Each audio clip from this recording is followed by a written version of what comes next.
tertulia. Meu boa tarde aí para todos. Hoje nós temos aqui a Omni Exposição. É um assunto interessante para falar aqui, porque eles agora estão fazendo a Omni Exposição de quem fala, quem pergunta. Então está bem de acordo. E isso nós escolhemos faz uma semana. Foi antes disso aqui, tá certo? Então, a gente já preparou um caminho. Agora, é a condição natural, onipresente, ininterrupta e praticamente inevitável da consim, quando lúcida, intermissivista e cognopolita, da exposição pessoal intra- e extrafísica no holopensene intrafísico e particularmente na cognópolis. Os novos tempos da omniexposição. A vida pública pós-moderna. A autoexposição do nível de lucidez ou embotamento. A autoexposição da intimidade consciencial da pessoa pública. A dificuldade do isolamento na vida intrafísica. A devoração da telinha. A exibição pessoal inafastável às câmaras de segurança. Agora, a vida humana pessoal como vitrine transparente. A época dos factoides e das línguas soltas. A inexistência de paredes psicológicas na pós-modernidade.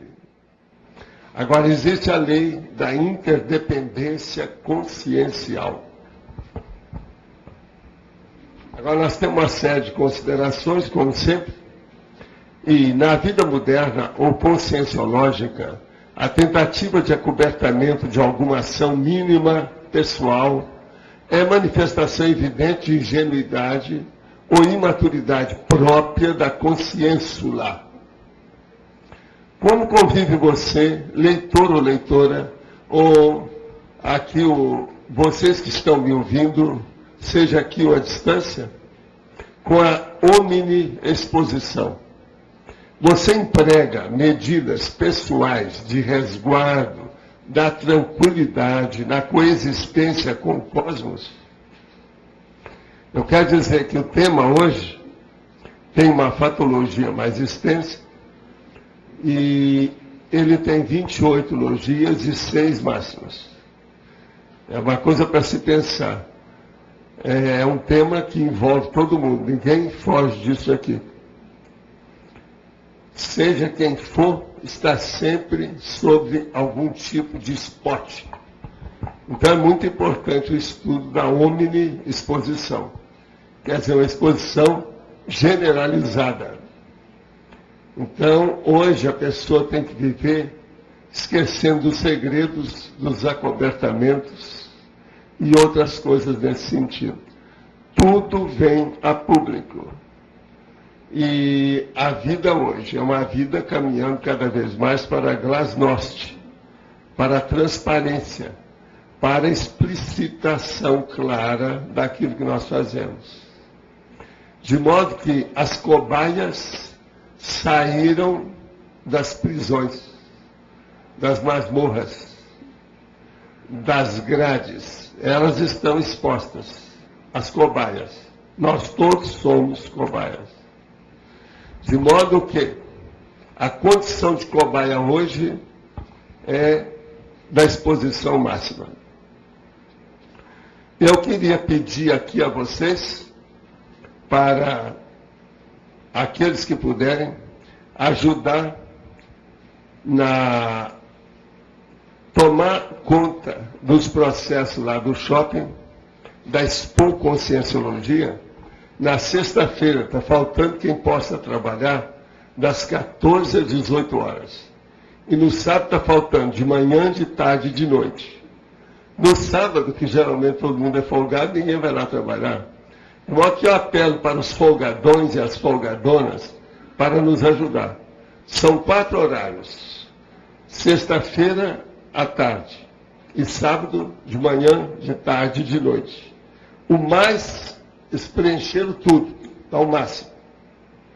De modo que nós contamos com a colaboração dos voluntários de boa vontade e de maior discernimento.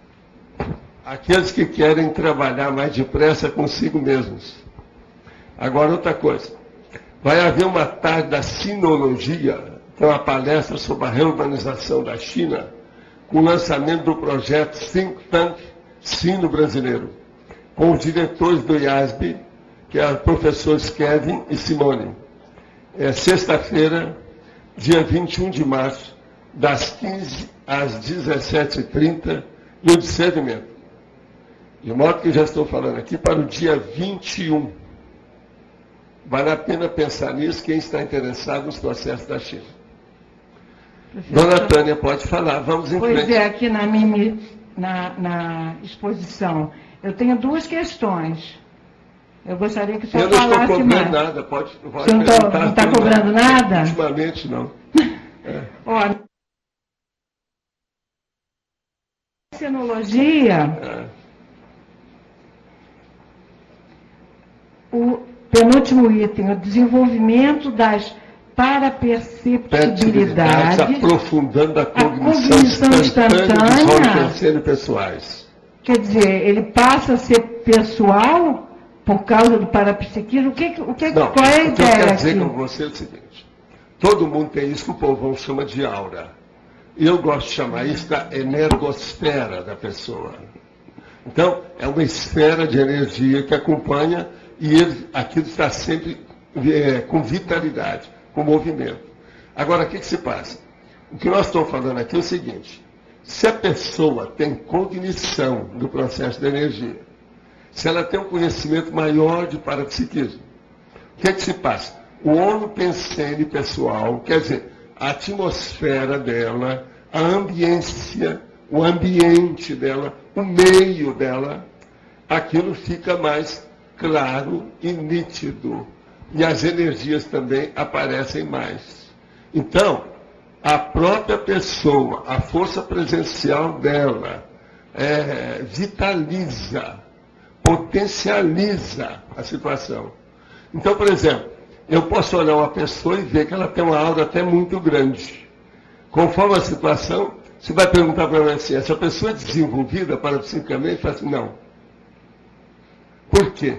A aura dela é grande, mas você não nota que tem vitalidade. Não mostra inteligência. A energia não tem inteligência, mas mostra a inteligência de quem está produzindo a energia. Isso é impressionante você pensar, Tânia. Se nós chegarmos por aí. Então vamos entender agora.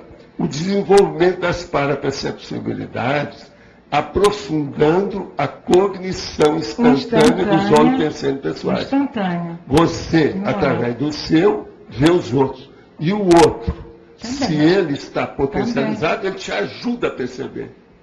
Entende? Fica parceiro da ação. Esse é o caso daquele homem lá que eu já contei, lá na Lexington, que eu fui numa livraria e estou lá comprando os livros quando aparece um homem. Ele olha para mim, vê a opção de cor e começa a falar da minha vida. Aí eu viro para ele e falo assim, então eu vou falar da sua. Comecei a dizer tudo. Parceiros, né? Parceiro. Agora nunca tinha visto. Reconhecendo. Mas é um homem potente. Esse aí estudou demais. Ele queria me dar até uma coleção da biblioteca dele lá dentro. Agora, um ano depois, eu cheguei lá, eles já tinham desaparecido, a livraria tinha fechado, ele tinha dessomado. Mas o homem é forte, sério. Estudou anos o processo de energia, com tudo que poderia saber. Essa foi perfeita, muito obrigada. Não, vamos agora só pensar uma coisa. O nome disso, lá no fundo, é clarividência, tá certo? É o fenômeno da clarividência. É um tipo de manifestação clarividência. É um tipo de manifestação clarividência. Agora, então você veja, é também uma autoexposição pensante, que é o que eu falo aqui em seguida. É o óbvio. Então, qual é a outra pergunta? Qual é a outra? É no estrangeirismologia. Pois não.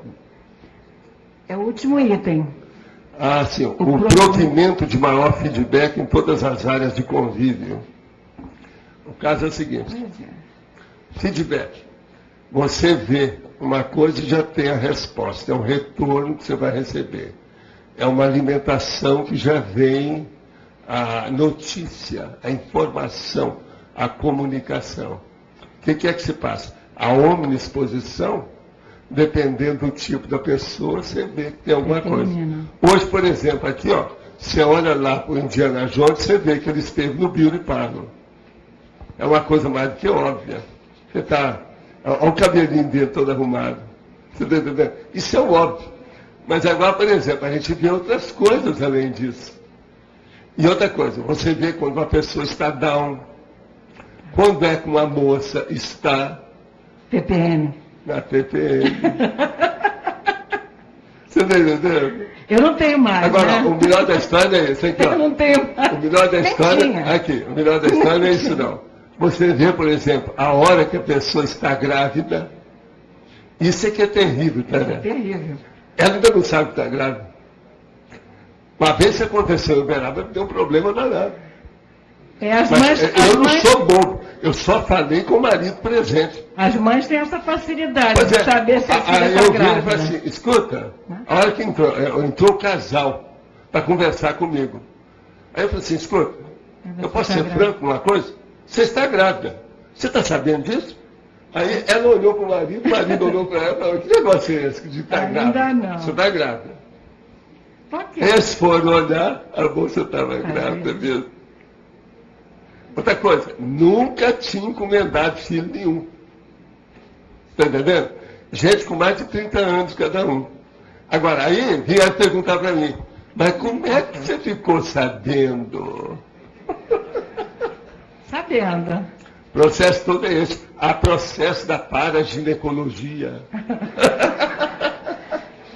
Muito obrigada. Isso me criou um problema, esse negócio. Então, você veja, se você consegue ver uma coisa dessa em certas condições, pensa a finesse, o refinamento dessa prospecção. Isso é clarividência. Agora, ó, pior da história não é isso, não. Pior da história é para quem é clarividente. Por exemplo, eu não posso afirmar nada disso. Chegar aqui e me traz, que eu vou saber aquele caso. Às vezes eu não sei nada. Não entendi. O que o senhor não pode? Isso não funciona sempre. Depende das condições, das energias, da pessoa, do mérito, outra coisa, do amparo extrafísico para melhorar, enriquecer a sua clarividência. Então, eu, por exemplo, se eu tenho que lançar mão de processos extrafísicos, nem sempre eu sozinho consigo as coisas. Tem que ter Equipex. Equipex junto. Você entendeu, né? Então, isso aí não dá para você estadiar, ou seja... Generalizar. Não é só, não. Nem estadiar, pode. É pior. É estabelecer ou montar a banca. Não, montar a banca. Botar a banca. Perfeito. Não dá. Não é verdade. Então você fica a cavaleiro da situação, entende? Na dependência do processo extrafísico. Tá, muito obrigada. Tá, de nada. Professor Valdo, aproveitando o tema aí da tertúlia com a chamada do shopping, eu ando escutando algumas pessoas falando que tem dificuldade de entrar na escala devido à exposição que se tem lá no shopping e às vezes problemas com o trabalho ou na relação que ela tem na Socin. Então, eu queria que o senhor falasse um pouco disso, assim, é isso mesmo, né? Porque algumas pessoas até têm vontade, mas tem essa Primeira coisa, essa pessoa que tem qualquer receio sobre exposição deve enfrentar, seja o que for. Nós não podemos estar vivendo mais encaramujado. A vida moderna não permite mais isso. E outra coisa, ninguém, a rigor, está de fato encaramujado. Por quê? As consciências estão tudo, são testemunhas, estão observando tudo que a pessoa faz. E isso cria repercussão.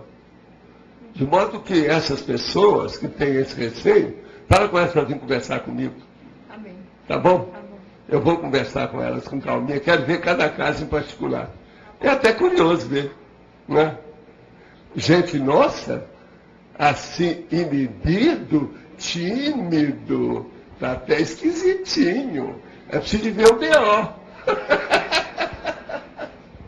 Mas então, Alex. Valdo, isso que você estava falando de nem sempre conseguir perceber tudo a respeito da pessoa, é que é um dos maiores mataburros do médium parapsíquico, que está sempre querendo provar o negócio.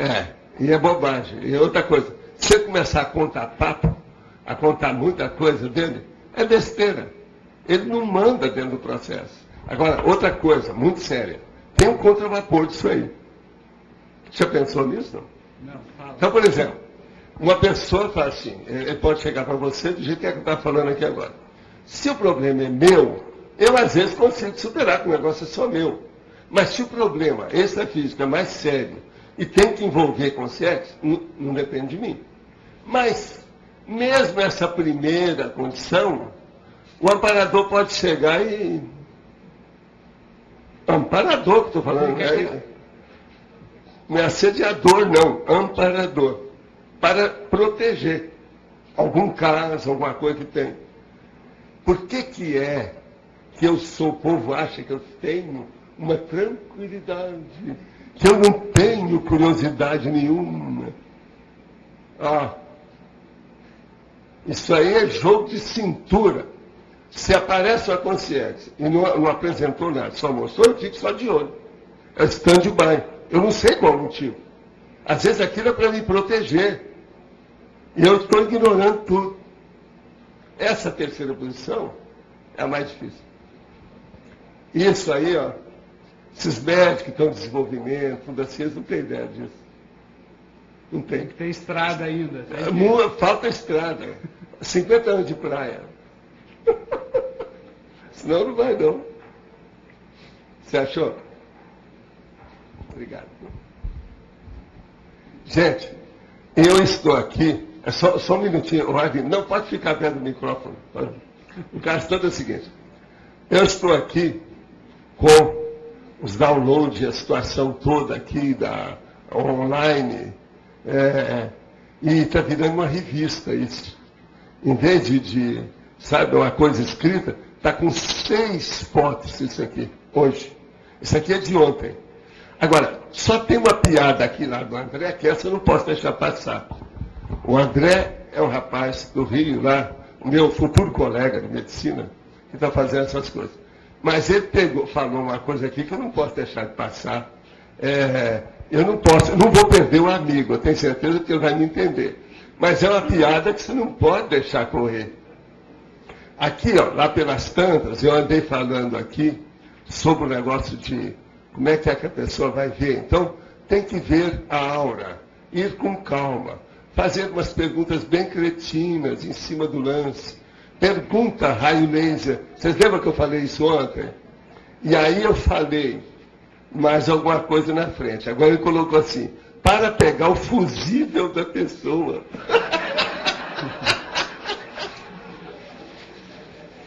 O que ele trocou aqui deve ser o buzilis. É o nó górdio que eu estava dizendo.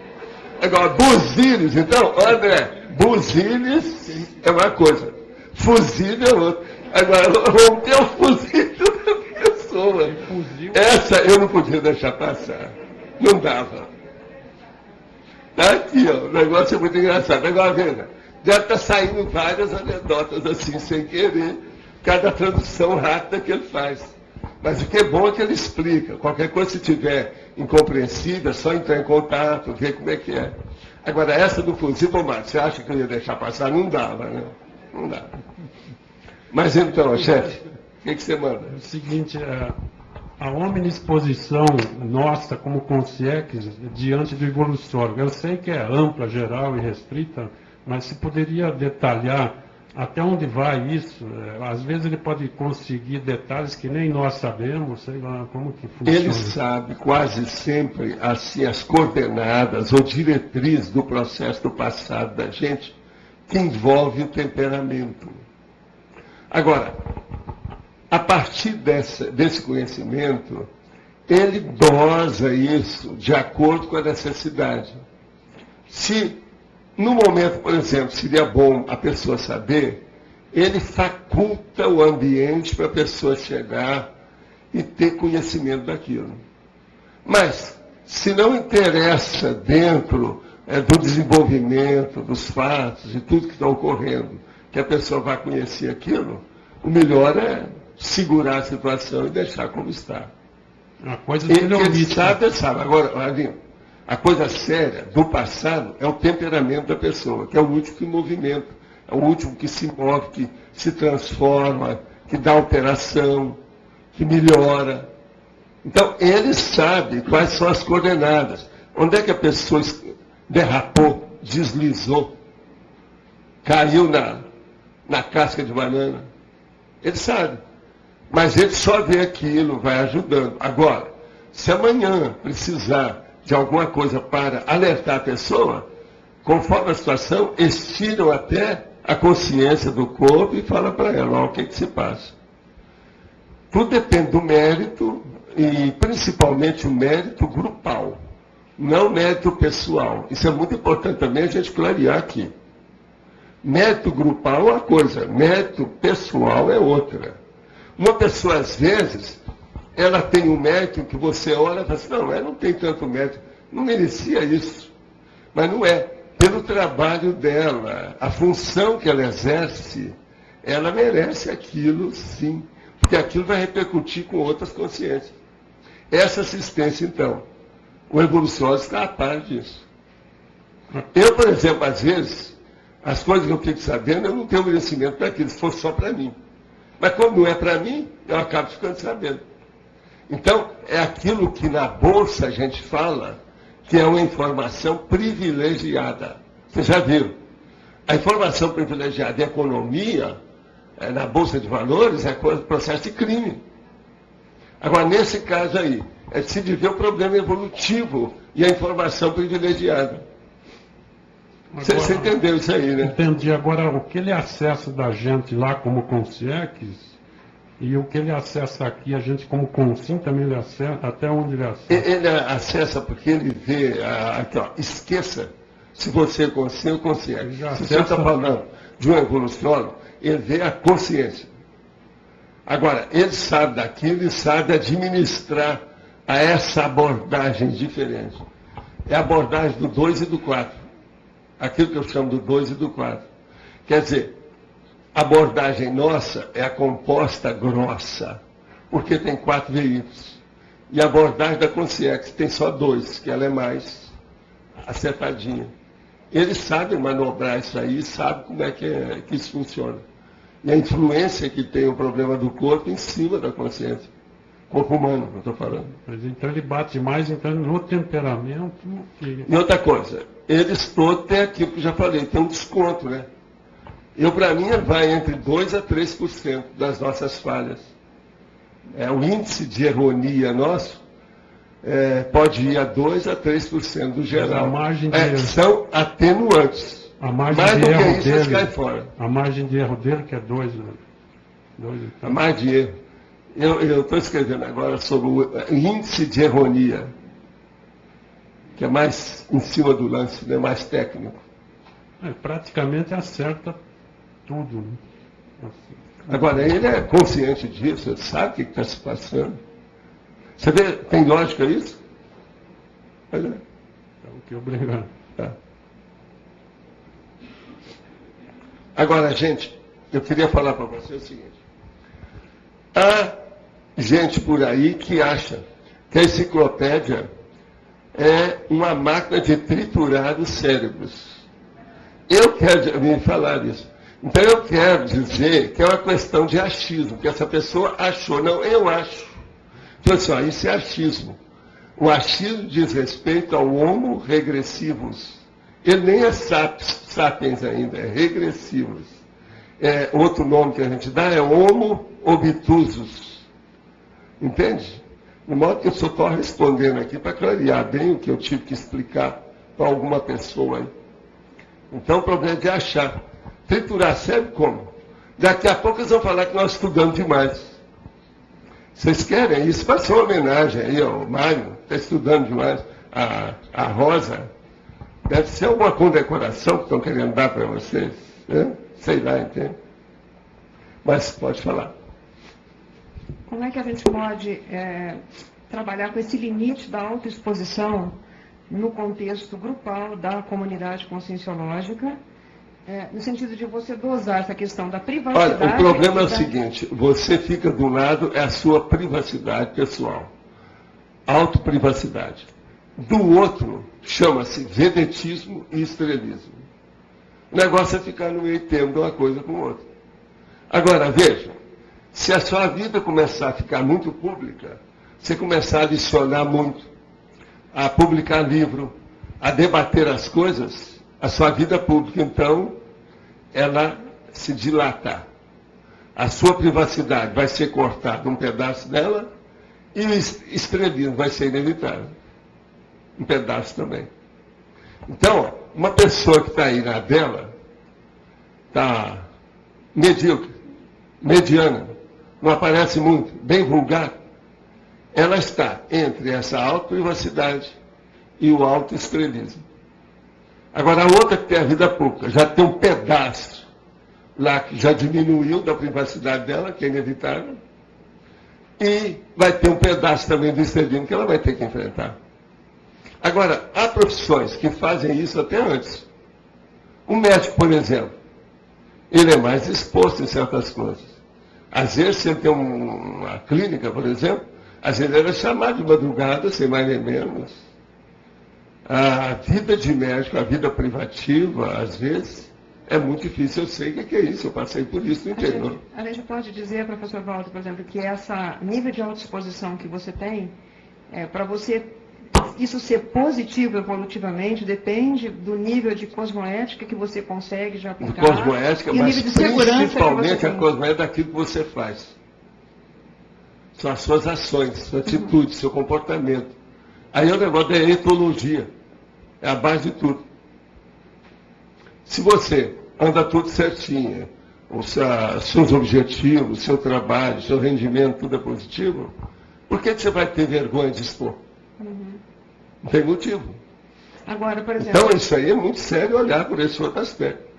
Tá certo? Num momento de reciclagem íntima, que a pessoa está numa fase de mudança, onde ela tem uma autobiografia até certo ponto comprometida em alguns aspectos, e ela quer fazer a mudança. Aqui, todo mundo tem autobiografia comprometida em alguns aspectos, somente com respeito à família. Isso faz parte de todo mundo, isso é bobagem. Quem é que pode atirar a pedra em quem? Isso é besteira. Agora, o problema nosso, sério mesmo, é o seguinte. Existem pessoas que têm complexo devido a algum caso que já ocorreu com ela. Houve algum recalque e ela tem medo. Então ela anda, ela não faz profilaxia de nada. Mas com respeito à imagem dela, é a primeira coisa que ela pensa. Começou a dar qualquer bolo, qualquer coisa, ela sai fora. Agora, veja, isso também não é o ideal. Agir desse jeito. Você fazer uma profilaxia só para defender sua autoimagem, tem alguma coisa errada nisso. Se te olhar até que ponto que vai isso. O que você acha? No sentido de você ter medo dessa exposição, tem gente para você que é se assim. proteger. E outra coisa, começa a cortar tudo. Com isso, vai castrar o desenvolvimento do trabalho. Porque a pessoa está com medo do que vai acontecer. E a superação... Isso aí é aquele negócio, a cada dia basta o seu mal. Se a pessoa começar a pensar em todo o mal que vai ocorrer, ela não faz nada. É o caso daquele que eu conto para vocês, do italiano, lá em Roma. Eu já contei esse caso. O homem, todo dia ia do escritório, da casa dele para o escritório, do escritório para casa, a vida dele toda sentada, a família ótima. Aí, um dia, ele está para sair pela manhã, pegou a pasta dele, colocou o chapéu, que é na época de usar o chapéu, colocou o chapéu, ele todo engravatado, tudo certinho, ia sair com a pasta. Quando a esposa dele chega assim, fulano, você sabia o que aconteceu com fulano, que é o nosso amigo? Eu disse, não, olha, acabaram de me informar, a fulana me telefonou e disse, ele estava aí na rua, um carro veio, pegou, ele está à morte. Parece que não salva. O cara ia sair, voltou da porta, fechou a porta, sentou numa poltrona e começou a pensar. Se ele sair, o carro passou em cima, eu vou sair, tem uma marquise ali que pode cair em cima de mim. Tem um lugar lá que vê o carro que vai acontecer isso comigo. Vem uma coisa qualquer lá fora e vai bater em mim. E como é que vai ser? Aí ele começou a pensar, só coisa. E aquilo, o drama foi aumentando. Lá pelas tantas, vendi para o escritório e foi para o hospital psiquiátrico. Então, é assim a vida. Se nós aumentarmos as tintas para pior, colocar tudo sombrio e pior, a gente não confiar no que vai acontecer, você não consegue viver na vida. Nós já trouxemos aqui um verbete sobre processo de confiança e heteroconfiança, não já? Já debatemos isso aqui. Então, essa heteroconfiança, ela entra no problema da exposição. Você vê lógica nisso? Sim. Eu vejo assim, eu vejo que a gente está aprendendo, por exemplo, aqui no grupo, essa heteroexposição também depende um pouco da maturidade do grupo para poder lidar com as suas coisas. Sim, mas veja, mas isso depende de tudo, né? Tudo depende disso. Maturidade é a base da evolução. Isso aí só não serve. Mas então você diz assim, a gente tem que perder o medo, ser você mesmo, com o que você tem, com o que você é. Ter a consciência tranquila. Quando a pessoa também começa a tirar o corpo demais, todo mundo desconfia. A consciência não está boa. Tem alguma coisa esquisita. Ela está se escondendo demais. O que é isso? Por quê? Tem algum acobertamento. Isso tudo também tem que ver. Né? É a ponderação. Ok, obrigada. Eliel, eu quero te dar os parabéns, que ontem eu vi você no jornal. Vocês estão pensando que ele aparece só aqui na nossa televisão? Não. Ontem ele está no jornal, um jornal aqui de Foz. Ele está lá, muito bem, firme. O professor e tal. Gostei de ver. Ele parece um galã de cinema, não parece? E lá ele estava com barba bem feita. Hoje ele está mais cheio. Lá ele está com barba, tudo arrumadinho. Mas, queria fazer uma pergunta, tá? A pergunta é, qual o principal ganho evolutivo nas autoexposições pensênicas? O ganho evolutivo maior é que você pode potencializar a sua mega fraternidade. Pense nisso. Como é que uma pessoa vai ser fraterna se ela não se expor? Mário, tem saída para isso? Não tem jeito. Então, essa possibilidade de ampliação do entendimento, você está entendendo? Da intercompreensão, aquilo que eu falo, intercompreensão, ela se amplia com a convivialidade. O convívio. Né? Perfeito. Obrigado. Professor. Você está vendo, ele hoje está podendo aparecer na televisão. Está tudo arrumadinho. Valeu. A questão todos nós acabamos pensando muito mais do que falamos, né? Então, querendo ou não, a gente já faz ali um pré-filtro com relação a essa omni-exposição. Natural. Instintivo, às vezes. Instintiva. Instintivo. Às vezes, esse filtro, ele ainda não tem muito autoconsciência, não. Tem mais a autodefesa do bicho, do animal que está dentro da pessoa. Do ego, no caso. Egão. Egão. Umbigão. Tá. Agora, o que eu percebo dentro das minhas vivências é que justamente quando a gente está numa situação de hiperexposição, num processo agitado, com muitas interações, o circo está pegando fogo, né? Aí você acaba se expondo mais, naturalmente, porque é tudo tão imediato que você não tem ali o filtro instintivo atuante. Aí tem uma coisa que é bom você pensar. É você ponderar. Você é líder ou figurante? Com o objetivo da... Para ver o processo da omni-exposição, a mega exposição. Se há uma liderança do trabalho, aí você tem que pensar duas vezes, tem que se acomodar mais à situação, ponderar. Se você é figurante, é outra coisa. Entendi. Entende? Isso já... Líder e figurante. Figurante que eu estou falando quer dizer o liderado. Então, uma condição do segundo, do terceiro ou do quarto escalão. Agora, se você está na frente, quer dizer, o espetáculo está sendo dirigido e você está no meio. Você está na ponta. Aí tem que ponderar bem por quê. Sim. Porque uma mega exposição de figurante é uma coisa. A mega exposição de líder é outra. Entendeu o que quer dizer? O aluno lá no fim é uma coisa, agora o professor aqui na frente é outra. Por isso a importância de estar alternando essas situações para você crescer. E é preciso você ver. Agora, se você está governando, dirigindo, é o responsável pelo desenvolvimento dos fatos que todos estão observando, acabou. Que é o brother. Vocês veem isso? Agora, querendo ou não, o nosso objetivo agora na CCCI é de omniexposição máxima, né? Ou seja, de se mostrar, de querer fazer, de nós expor. aqui temos uma omniexposição, mas ela sempre é restrita. Você tem que lembrar que são 538 o máximo de pessoas que já vieram para cá. Com os visitantes, você colocar aí conforme o dia, tem mais 100 aqui. Você tem aí 600, 700 pessoas só. Isso não é muita gente. Porque na hora que você está fazendo qualquer coisa, toda essa turma não está lá. É só uma parte. Por exemplo, quantas pessoas tem aqui hoje, você sabe? Hoje é um domingo. Muita gente não está vindo mais aqui, porque agora está todo vendo a gente em casa. Mas, mesmo assim, aí ó, aqui deve ter quantos? Quase 100 pessoas. Agora, só fazendo aqui um contraponto, na antagonismologia, Sim. na página 28, a gente tem ali um item que é o anonimato do Homo sapiens sereníssimos. Né? Ou seja, o serenão, ele evita a omniexposição. Sim. Intrafísica, no caso.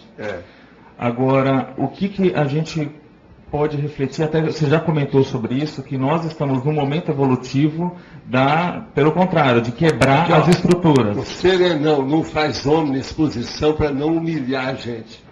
Estou te falando grosso. Sim. Para liquidar com a sua. O que você acha? Não, isso Ele não aparece mais, porque senão humilha a gente, cria problema. Chato, né? Ninguém vai dormir à noite. Olha lá, é o que está falando. O que você acha? Não, sem dúvida. Né? Até, no caso, os evoluciólogos fazem também isso com a gente. Já fazem, mas não é só isso. Já existe epicons que já fazem isso, em certas coisas. Eles não vão falar tudo com calma, não vão aparecer, não vão... Tudo tem que ter o meio termo de educação cosmoética de alto nível. Em certas coisas. Por exemplo, eu sou uma pessoa que aparentemente parece que fala tudo, né? Falo nada. Eles vêm reclamando que eu não falo tudo. É ou não é? No entanto, eu pareço ser o palhaço aqui. Eu já falei que eu sou o bobo da corte, né? Nessa história eu sou o bobo da corte. Mas, bobo da corte tem que ser inteligente. Você sabe que era o cara que mais falava a verdade para o príncipe, né? É o bobo da corte. Ou seja, na brincadeira, ele falava toda a verdade. Tem diversas Então, atributos, eu já né? falo isso há muitos anos. Por sinal, isso me deu até um galho lá no Porto, em Portugal. Eu falei que era o bobo da corte. A turma gostou demais na hora que eu falei que era o bobo da corte. E provei por A mais B, mas fui arranjando todos os meus argumentos para mostrar. Agora, nesse filtro, né, de exposição, que até a gente também foi comentado sobre que o desperto, ele está ali no fio da navalha entre expor, entre se posicionar, ou dar um remédio Ele na só hora começa certa. a expor quando ele começa a ficar mais veterano.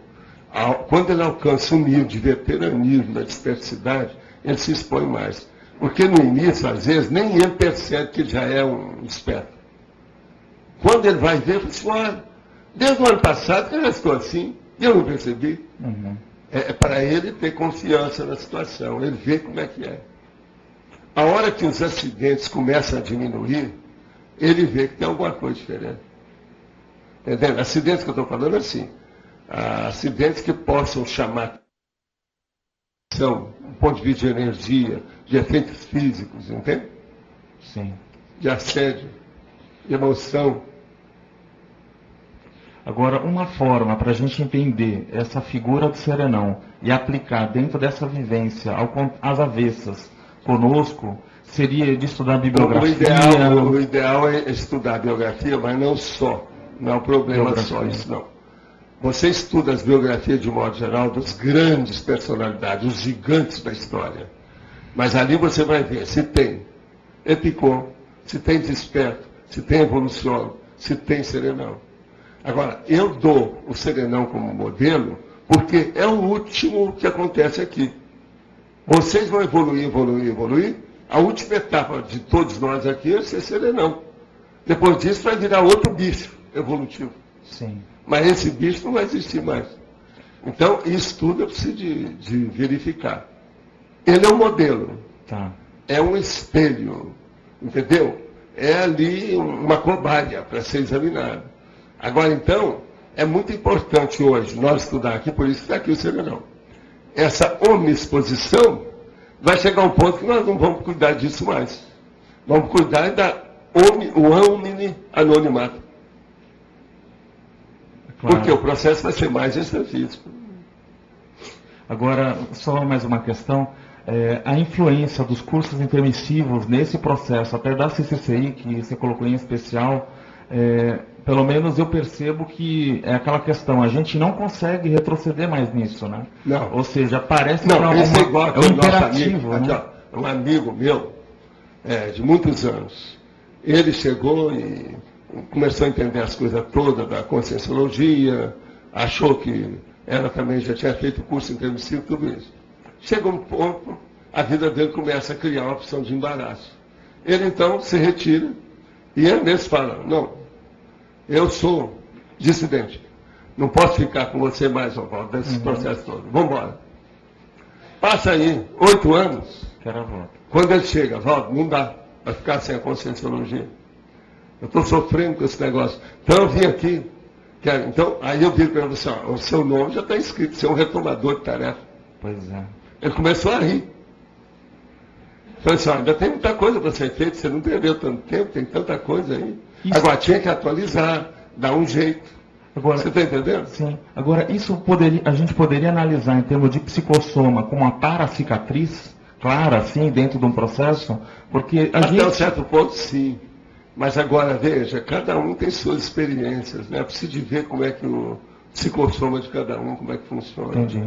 O jeitão, o modo, a estilística.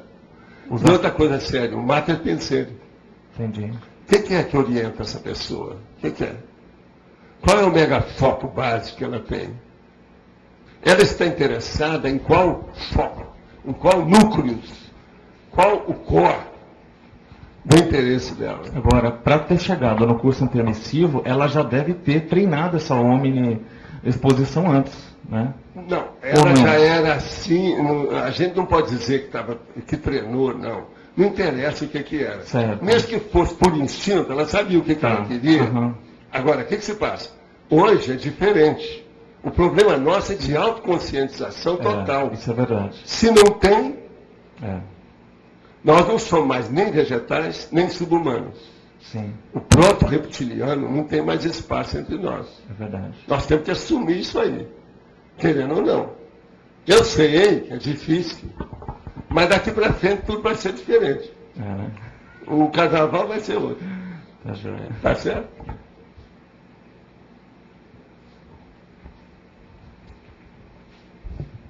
Então, Natália. Professor, na página 28, Sim. na exemplologia, eu gostaria de entender a omniexposição horizontal e a Qual que é na vertical. exemplologia? Exemplologia, lá embaixo.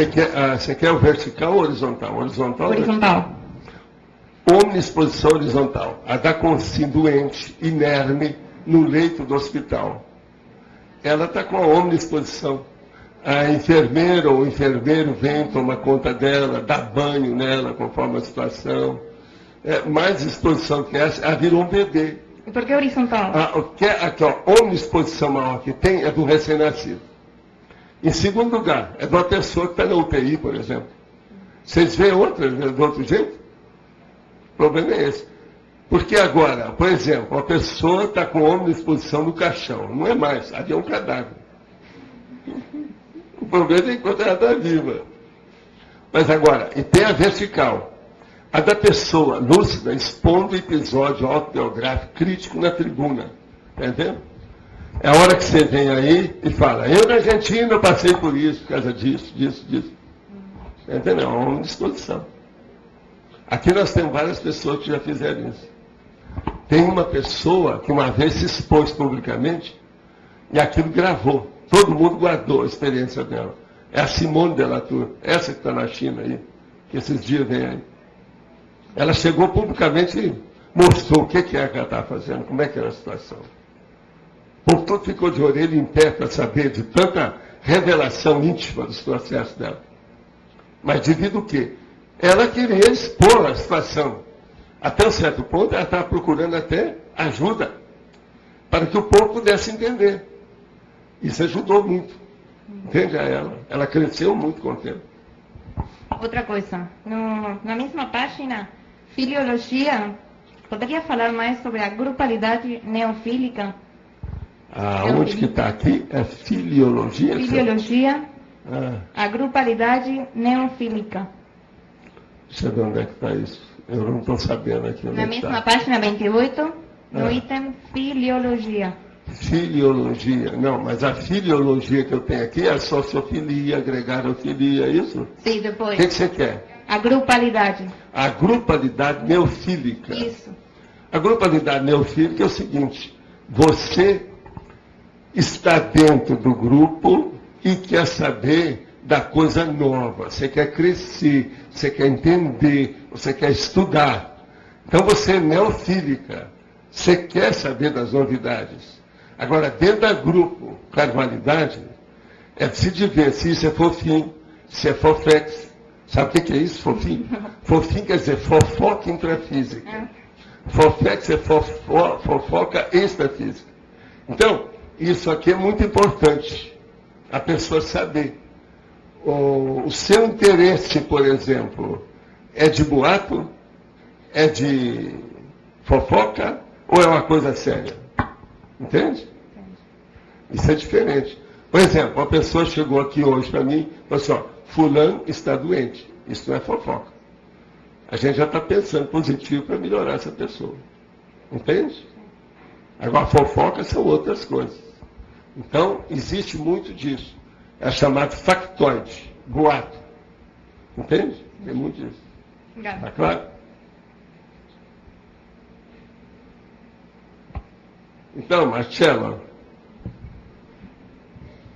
Bom, hoje pela manhã nós participamos do programa de aceleração da erudição da repreendência e debatemos o discurso do método de Descartes. Quantas pessoas tinham? Tinha umas 20 pessoas por aí hoje, né? É. Então tá. Tem 3 questões relacionadas a isso. Sim. Primeiro, uma dúvida que ficou foi a questão da exposição pública do Descartes, né? Que ele teve uma vida mais reclusa. Não, ele era um caso psiquiátrico. Certo, isso que a gente quer saber. A maioria desses gênios eram casos psiquiátricos. Devido ao processo de família, educação, um milhão de coisas. Então isso foi um grande trafar dele. Não foi um grande. Podia ser que tivesse até outro. Você precisa examinar com calma. Isso às vezes podia ser até pequeno. Mas olha, pega aí esse livro que eu já trouxe, já falei para vocês, sobre a formação do gênio, da genialidade. Tem lá na Mega Store. Lá tem dando a relação desse povo todo. Com todos os detalhes daqueles que eram enrustidos, fechadinho, etc. É um monte deles. Se ele tivesse uma maior exposição, e não poderia ocorrer com ele o mesmo que aconteceu com conterrâneos dele, de ter sido acusado pela igreja e, portanto... Não, esse caso de ser acusado pela igreja, eles eram acusados, querendo ou não, porque a igreja perseguia até o ar, até o mosquito que aparecia. O interesse da igreja era a dominação, era o poder temporal. Não é bem assim. Agora veja, o processo todo é a hora que a pessoa se é coberta, ela se esconde, e aquilo prejudica o desenvolvimento do trabalho dele. Aquilo poderia, se tivesse uma exposição maior, ele abrir aquilo para os outros, do jeito que eu procuro fazer minha vida inteira assim. O que é que são vocês? Vocês me ajudam demais. Presta atenção. Se a pessoa, se eu tivesse procurado fazer a enciclopédia da Conscienciologia sozinho, até que eu poderia chegar lá. Entendeu? E publicar depois que eu morresse, eu dessomasse. Mas veja, isso não é o correto. O certo é você caminhar, ainda mais eu trabalhando com consciência. Tem que pôr consciência nisso. Atualmente eu tenho 47 equipes de trabalho especializadas. Então veja, de qualquer maneira, essa vida enrustida não é o ideal. Agora, você tem que lembrar que isso era muito comum, isso vem desde a antiguidade. É um povo que se enfurnava numa caverna para desenvolver o parapsiquismo, tinha as iniciações tudo fechadas, havia o esoterismo com S, entende? Que é o problema do ocultismo, quer dizer, a pessoa fazia isso de medo, de ser perseguida, outros não era. É para conservar o conhecimento, para ficar só entre uma patota fechada, que é egoísmo total. Então, vamos pensar bem nisso. Esses caras de ciência, igual que você está falando, e esse da época deles, pega lá o livro do nosso amigo Simonton, que ele explica isso tudo. Dá dezenas deles que passaram por isso. Em parte, ele estava errado também no seguinte, por que é que não se juntava no colégio invisível da ciência? Conversar uns com os outros para abrir um jogo. Muitos deles, pelo contrário, era tudo fechado, do jeito que é que nós temos hoje, na universidade, na academia. É uma briga de força no escuro. Cada um se defendendo e na cotovelada. Isso é errado. Isso não é o ideal. O ideal é ser glasnost, abrir o jogo, uns ajudar os outros. Isso falta. Agora, por quê? Porque a ciência que está aí com essas coisas todas não vê muita moral na história, né? A ética é praticamente desligada da ciência, em muita coisa. Quanto tempo que o povo reclamou? Quando há algum problema de ética em matéria de ciência, é porque o povo reclamou. Porque por conta deles, eles estão um pouco ligando, vão levando a coisa. Isso não é o ideal também. Ok. Você não acha? Acho, concordo. A segunda questão é, quem é essa personalidade hoje, ou se ela está na CCCI, ou se é... Né? Perguntinha básica, assim. Qual personalidade? Descartes. Eu não sei, isso aí eu não sei. Quem sou eu, primo? Eu não dou as cartas. Descartes. Não sou eu. Dê as cartas, porque não sou eu. Eu não dou as cartas. Tentei. René, que eu conheço, é só do livro do Balzac. Esse eu conheço. Okay. Tá certo? Okay. É. Tá certo. A última questão é a seguinte. O Descartes dessomou em 1650 e o curso intermissivo iniciou em 1651, aproximadamente. Algumas coisas que haviam, mas sério. Isso. Qual é a relação existente entre Descartes e curso intermissivo? Não, existe de todos aqueles que estavam mexendo com ciência na época. Agora, houve depois uma convergência do processo ali para aquilo caminhar.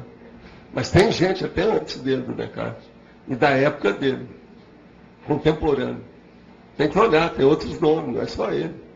Entendeu? Outra coisa, também não é só na área de ciência pura ou de física, não é bem isso. Tem que olhar, por exemplo, na filosofia. Tem que olhar nas questões, por exemplo, de estudo de ocultismo da época. Você tem que ver, o Isaac Newton, por exemplo, escreveu coisas sobre Apocalipse. Isso era uma mistura enorme que havia nisso. Isso tudo tinha, coisa muito séria. Agora, veja, há muita ilusão nessas coisas todas também do ponto de vista histórico. Saiu agora um noticiário aí, um filme de 2 horas, sobre o livro desconhecido e ignorado de Nostradamus. É a fantasia do início ao fim que os caras fazem apreciação daquilo. Agora, tudo baseado num livro que descobriram na Itália, que veio do Vaticano, foi em Roma, e que tinha umas aquarelas com desenhos de processo da alquimia na época, com as coisas todas que havia. E ali é lógico, se for olhar Nostradamus, ele tem todas, que ele mexeu com essas coisas todas dentro do processo. Agora, há coisas absurdas que eles falam, você está entendendo? Que não correspondem à realidade. Quem já leu muito as biografias dele, do jeito que é que eu li, sabe, por exemplo, ele tinha facilidade para desenhar. Um dos caras lá falou assim, ele não era artista em nada, não tinha ideia nenhuma de arte, não desenhava nada, não fazia nada. Você está entendendo? Então, isso aí é se de ver o real René Descartes. Ele é um grande cara. Entendeu? Muita coisa ficou, aquilo que a história registrou, tudo dá para trás. E o que tem de bobajada, de tolice nisso, não está no gibi. Isso também a gente tem que levar em consideração. Certo. E esse real René Descartes, a relação dele com a Conscienciologia e com esse grupo evolutivo? Não, tem um monte desses todos. É igualzinho a turma depois, por exemplo, o processo da enciclopédia tem relação conosco. O que nós estamos mexendo aqui concorda, né? É a essência da consciência. Sim. Você mexeu com a essência da consciência, todos esses que estudaram alguma coisa mais séria na vida vai ter relação conosco. A rigor ninguém pode escapar. Como é que fica? Se escapar, é que o erro é nosso. Se a pessoa tem valor, fez as coisas todas, e nós estudamos os pensamentos dela, a omissão é nossa, não é dele. Estuda, ele tem que ver.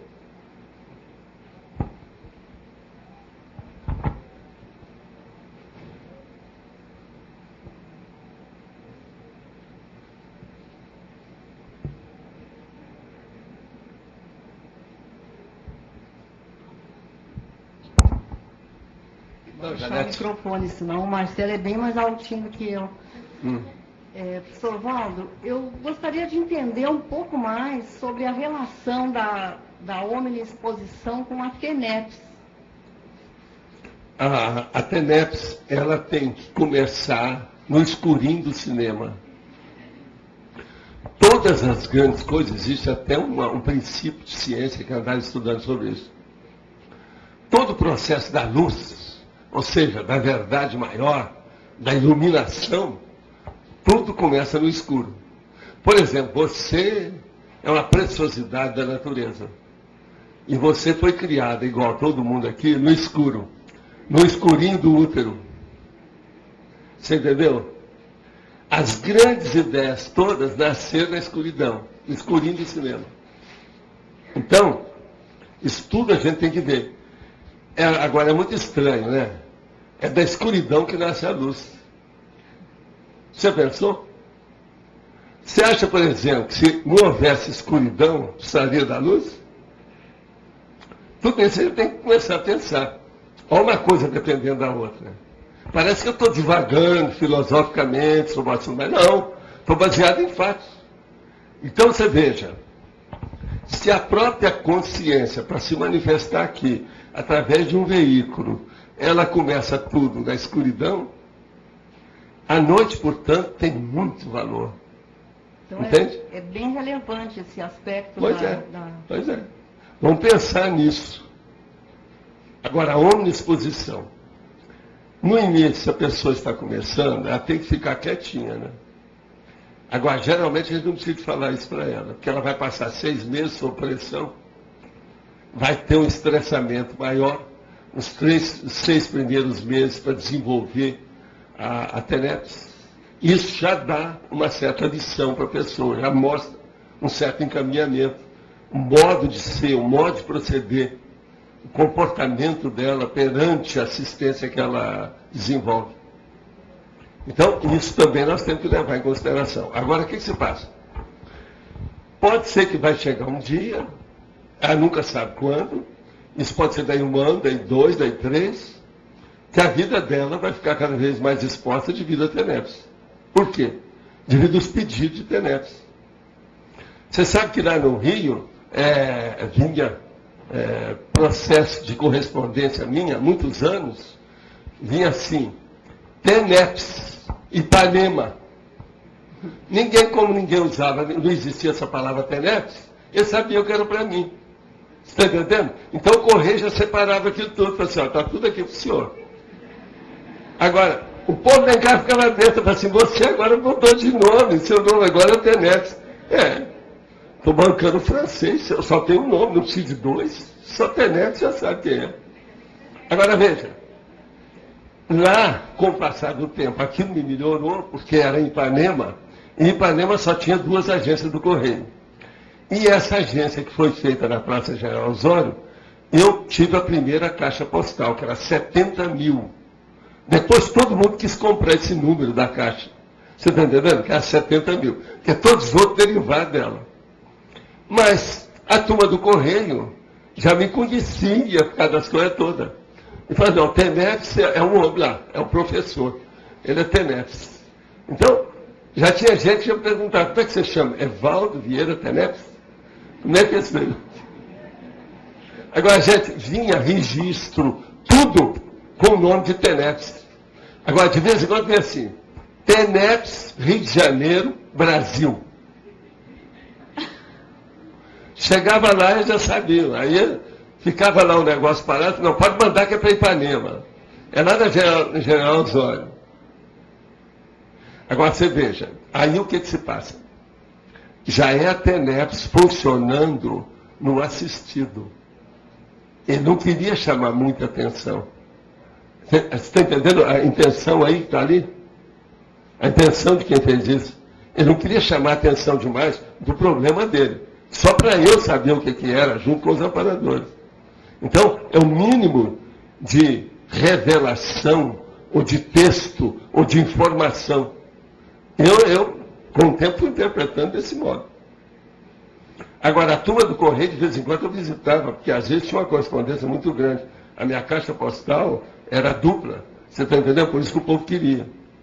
Mas eu tinha aquilo, não é porque eu tinha correspondência grande, é porque às vezes eu viajava e as coisas acumulavam de uma hora para outra. O problema é esse, que eu vivia viajando. Professor, mas essa omniexposição do tenepsista em relação aos amparadores... essa aí você não precisa se preocupar, não. Acerta seu passe e anda direitinho, questão de olho em você, se querendo ou não. O negócio é ficar de olho. Eles estão de olho, eles sabem o que se passa, tudo. O problema é a gente andar certo, na linha. Tá certo? Fica.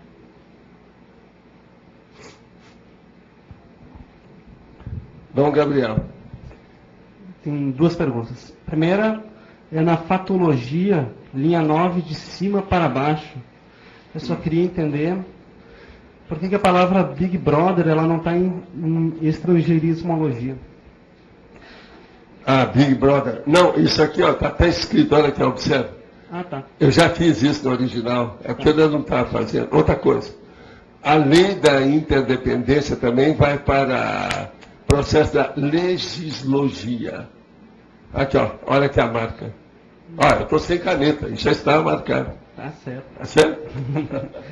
O original já está lá marcado, mas eu sempre checo depois. Falasse um pouco mais da questão da superexposição das celebridades com aquela aura de efeito físico que começa a acontecer com a pessoa, começa a ter desde acidente ou outros fenômenos que você já falou. Aí o problema é a pessoa ver as influências e o meio de conviver com isso. Às vezes é bom expor, às vezes é bom esconder a situação. Uma outra coisa, existe um processo aí, Gabriel, muito sério, que é da exposição pública. Então, por exemplo, a pessoa está aí, e ela é uma grande personalidade, um político, por exemplo, uma autoridade, um processo até internacional. Se ela tem um resfriado e falar que tem um resfriado, todo mundo começa a pensar sobre o resfriado dela. Se ela não tem uma boa proteção, uma boa segurança, uma boa assistência extrafísica, aquele resfriado vai dar uma pneumonia e matar a pessoa. Devido a toda a energia negativa que vai em cima dela. Porque todo mundo vai pensar, fulano, ele está muito doente. Quem conta um conto, aumenta um ponto. Aquilo vai... Você está entendendo? Então, esse é o motivo, por exemplo, que muitos políticos do Brasil morreram de uma hora para outra porque não tiveram assistência. Eles foram escondendo a doença. Quando pegaram, já era tarde. Olha o caso do Tancredo Neves, é um caso sério. Mas teve mais. Teve um cara que era ministro, grandão, muito falado. Né? Tem um outro antigo aí, muito antes disso. Então veja, essas coisas todas, a pessoa, isso aí é um erro. Quer dizer, não adianta nada, ela morreu da cura. Ela que queria curar pelo silêncio, morreu antes. Com a morte prematura, não se cuidou. Entendeu? Então, é preciso ver o modo da pessoa, com muito discernimento, saber o que é, ponderar, refletir, o que é o ideal, o que é o ideal nesse contexto. O que eu posso fazer nisso? Como? Entende? Então, isso seria mais ou menos que eu queria aprofundar um pouco mais é aquela relação que você fala por exemplo, da tempestade de aplausos, a pessoa está a vedete, e aí ela não, nesse caso aí, se a pessoa se deixou envolver, e ela não teve, quase sempre, porque ela não teve uma vida pregressa de preparação, ela está no buraco. Você examina que eu vivo falando que a vida nossa, de uma média de 70 anos, até os 35 é preparação. De 36 a 70 é execução da programação existencial. Por quê? Você olha, por exemplo, olha um jogador de futebol, tem um monte deles muito conhecido. Pega um menino aí de 17 anos, de um mês para outro ele vira uma celebridade internacional. Qualquer coisa que ele fala já vale milhões. Ele não está preparado para isso. Chega qualquer mulher, arrasta o cara, daí a pouco casa com uma, casa com outra, arranja filho com essa, arranja filho com aquela. E quase sempre aquilo dá para trás. Então, a vida está desorganizada. Por quê? Aquela pessoa não foi preparada para o sucesso. Ela tinha que ser instruída, mas não teve. Então, jogador de futebol no Brasil dá pena, né? É a hora de atender. Tem casos desses que eu vi e falei assim, eu se tivesse tempo ia lá conversar. Sabe, abrir a cabeça desse menino. Enquanto é tempo. É uma porção, tudo vai escorregar na casca de banana. Entende? Por quê? Não foram preparados. Agora, é lógico, eles têm muito atenuante nisso, não tem agravante. Você tem que estar entendendo. Eu não fui preparado para aquilo. A vida, tudo exige preparação. É igual filme americano. Filme americano, isso é um dos processos do diálogo dele. Mas então, você não vai sair aqui, entende? De New York? Não, ainda não estou preparada para deixar New York. Já chegou outro falando, então, como é que é? Vai ter filhos? Já estão casados, faz 2 anos. Ainda não estou preparado para ser mãe. Isso é filme americano. Tem isso todo dia. Em parte, eles têm razão de falar no negócio da preparação. Então, tem aquela outra conversa também no filme que eles falam assim, mas naquela ocasião, você fez aquela besteira daquele negócio, por que é que você saiu, pegou o trem de ferro e foi embora? Não, eu não estava preparado para entender a vida nova. Eu não estava preparado. Então, esse negócio do preparo é muita desculpa também que se dá com o assunto. Depois que passou, a vaca já foi para o brejo. Está entendendo? Então, nós temos que pensar a coisa antes, se for possível. Se não for, em cima do lance. Refletir a coisa com a simultaneidade dos fatos. Contemporâneos, no momento. Mas isso tem que ser visto. Tem lógica?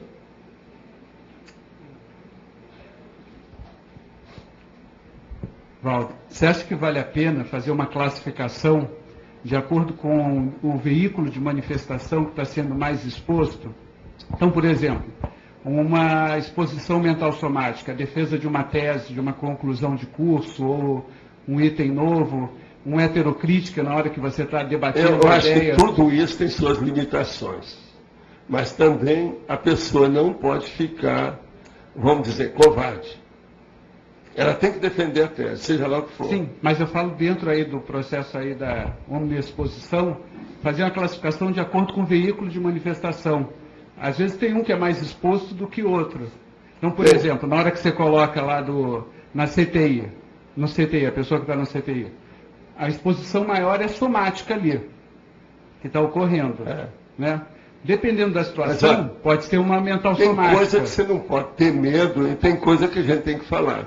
Se eu fosse ter medo de falar essas coisas, principalmente, por exemplo, agora, que está indo para o mundo, que a gente está abrindo, está tudo, a ideia está prostituída. Está entendendo? Já teve gente que me viu falando e telefonou para cá. A Marta recebeu o telefonema. Escuta, o Valdo está falando umas coisas muito avançadas demais. Ele está preparado para isso? Como é que estão os guardas aí? Está tudo em cima? A guarda? Você sabe que nós vivemos aqui, dentro desse condomínio tem guarda armado, tem concertina, tem defesa de tudo, tem até televisão escondida. Agora, veja, isso por quê? Devido aos ladrões de galinha que aparecem. Agora não, eles já estão pensando uma coisa maior dentro da situação. Mas veja, sempre foi assim. A vida é desse jeito. E os olheiros que tem? Agora, uma coisa que eu vejo, viu, Alex? Aqui no CAE, aqui em Foz, na CCCI, é a época melhor da minha vida para ver os olheiros. Os patrulheiros ideológicos aqui, eles são óbvios, aparecem logo que você vê, não tem jeito. É bem diferente daquela vez lá em Santos, que o Dom Helder mandou me vigiar para ver como é que eu era. Ou a CIA, que mandou o cara para conversar comigo. Ou o outro lá, e um monte desses Estados Unidos mesmo aconteceu. Aqui não. Se aparecer um patrulheiro ideológico, você vai ver, lógico. O olheiro, entende? Agora, olheiro, que é um negócio disso. Agora, o que nós precisamos ver é o seguinte, a gente não pode ter medo da realidade e da verdade. E nós estamos vivendo uma democracia. Afinal de contas, a liberdade de expressão é um fato. Sim. E é por isso que eu estou no Brasil. Senão eu teria ficado nos Estados Unidos ou em outro lugar. Por quê? Sim. Você está entendendo? Mas lá é muito pior. Eu acho que nós temos mais liberdade de expressão no Brasil do que nos Estados Unidos. Há muitos anos que eu já penso isso. E é muita gente que pensa assim. O Eduardo Said mesmo, eu já falei sobre o caso dele, que eu também achava. Os Estados Unidos têm menos do que certos países do Oriente Médio. Menos liberdade de expressão. Sim. Agora, aqui estão tentando cercear a liberdade de imprensa, certa liberdade de expressão. Esse governo mesmo está tentando fazer isso. Sim. Vamos ver o que é que vai dar. Tem muita gente de olho nessa história. Já tentaram normalizar uma opção de coisa para amordaçar a imprensa, mais de uma vez. Sim. É só ver o observatório da imprensa lá, do Dines, ver o Ed Fernandes na tribuna da imprensa no Rio. E... O Pauzinho fala também, né? O Mainardes. Pois outros mais, né? Por aí, né? Enfim, né? A vida é assim mesmo. Tá. Mas nessa classificação, como é que você vê? Não, é interessante fazer toda a classificação, se ela é útil, de boa aplicação, vale a pena a gente ver. Vamos estudar.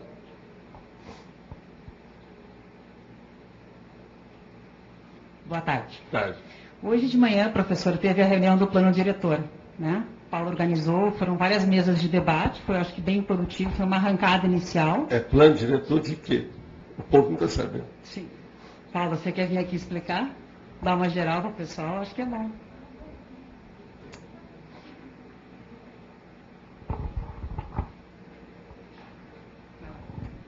O plano diretor da Cognópolis aqui de Foz do Iguaçu. Então, a gente está no início, hoje foi uma reunião técnica, né? Eu convoquei alguns técnicos mais específicos, a gente separou em certos temas, e daqui para diante a gente vai começar a fazer essas atividades nas ICs, para pegar o maior número possível de voluntários para participar da construção, né, do plano diretor, da expansão da Cognópolis, que ela já vem se expandindo, o que é preciso para as ICs, né, de espaços aqui, e que áreas são de interesse adquirir. Então, a gente deu o pontapé inicial hoje com essa reunião técnica e vamos começar a passar todas as ICs, vão ter outras formas também de participação, sugestão, né, fichas para preencher com sugestões. Então, tudo isso a gente vai sempre estar divulgando. Isso aí é o bairro da Cognópolis, vamos clarear bem isso. Tá certo? O bairro é outra coisa paralela que está correndo já na Câmara, né? Também já demos o pontapé inicial, já foi feito requerimento para a Prefeitura. Vai vir a resposta, a partir da resposta a gente vai ver que procedimento que a gente vai tomar para fazer o projeto de lei e transformar aqui mesmo essa nomenclatura do bairro da Cognópolis. O plano diretor é pensar nos espaços mesmo aqui do que a gente tem hoje e o que a gente quer para o futuro aqui para Cognópolis e Foz do Iguaçu. Muito bem, vamos nessa. Mas e daí, com a reunião? Então, na reunião foram debatidos vários temas, três aspectos me chamaram a atenção, né? O primeiro deles é o que se comenta, já se sabe aqui, que a nossa comunidade é fechada, não interage com a SOCIM, quais são as maneiras de interação. Não, isso não existe, isso. Foram comentados. Nós interagimos aqui, só essa sala aqui já recebeu vários tipos de etnias aqui, de raça aqui dentro de Foz. Essa sala, comigo. Concordo. Qual o problema? Tá certo. Só que outra coisa, nós estamos expostos até no bar, lá no shopping center. Que é isso? Outra coisa, as melhores, segundo os nossos amigos, as melhores placas de rua que tem aqui é Conscienciologia. Está escrito aí na rua. O que é isso? Que bobagem é essa? Quem é que está falando isso? Outra coisa, já fizemos até uma exposição de 2 páginas no jornal várias vezes para mostrar o que a gente está fazendo. Pois é. Tem vários aspectos, várias áreas Sim. que motivam. Só que se elencou e se analisou a possibilidade de intensificar essa interação, talvez fazendo com que a CCCI, talvez através da Holoteca 2, existisse uma visitação constante de turistas. A Holoteca 2, eu quero te dizer que já tem nome, tá? É Mega Complexo Cultural Holoteca. Esse aqui é o nome. Okay. Mega Complexo Cultural Holoteca. O negócio vai ficar maior que aquilo que nós já pensamos. Um negócio enorme aí na rua. Então, com certeza, a partir do Mega Complexo Cultural, nós vamos estar recebendo muito mais turistas do que normalmente se recebe. Nós vamos virar um polo, né, dentro da questão vai crescer. do turístico, vai crescer. Dentro disso, foi elencado e foi listado a questão das parcerias, né? Nessa questão da mega exposição ou da omni exposição, dentro das parcerias, para que se busque mais parcerias, qual é o ideal em termos de postura, em termos de exposição do que nós fazemos? O ideal é a gente ver tudo aquilo que seja positivo. Nada que vai trazer viciação de algum modo. Como viciação assim? para a saúde, viciação para política ideológica ou qualquer coisa nesse sentido. Tá. Entende? Ver é escolher, porque tem muita gente que pode ajudar a gente. Nós não precisamos de estar pegando as pessoas que estejam mexendo com qualquer coisa negativa, porque aqui tem de tudo. Nós estamos vivendo uma cidade fronteira. Então é bom fazer uma seleção, né, do processo. E outra coisa também, vamos pedir para o prefeito e para as secretarias e todas as autoridades para nos ajudar com essas coisas. Para não ficar exigindo excessos em matéria de água, de terra, de rio, como tem acontecido em muitas áreas aqui. Entende? É de facilitar isso. Nós estamos aqui para facilitar, para ajudar a população. E não para atravancar qualquer coisa. Sim. Então o processo é não engavetar nada disso, despachar logo, agilizar os processos para nos ajudar.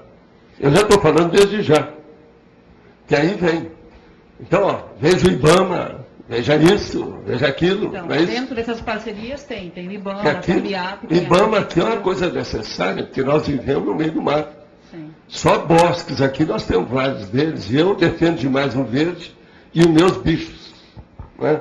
São todos meus parentes. São primos de vocês. Né? Agora, uma pergunta para daqui a 5 anos, não para agora. Se nós fôssemos estabelecer locais de visitação constante, né, dos turistas, além do megacomplexo, o que você acha que seria interessante que eles estivessem constantemente e diariamente visitando, com a devida atenção? Aqui em Foz ou na nossa área? Não, aqui na nossa área.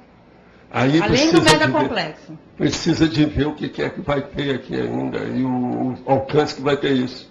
Ainda já deram, por exemplo, qual é a área geográfica, a geopolítica desse assunto? Eu ainda não vi, eu não sei.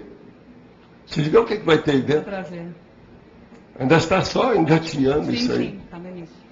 Entende? Se tiver a área real, e ver o que vai ter lá dentro.